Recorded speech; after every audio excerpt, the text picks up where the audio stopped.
जय श्री कृष्ण, जय भोलानाथ। तो आज हमारा साड़ी का पार्सल भी आ गया है। आप देख सकते हो प्लेन गला बॉर्डर में साड़ी है, अलग अलग है। ये सब घुंघरू साड़ी सब अलग अलग है। ये प्लेन गला बॉर्डर में है।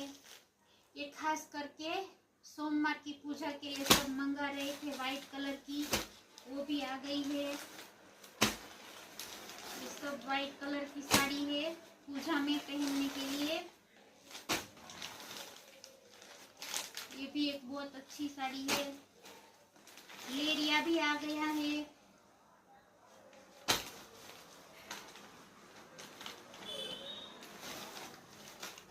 भी बहुत अच्छी डिजाइन है और इसमें एम्ब्रॉयडरी वर्क रहने वाला है, कांच वर्क,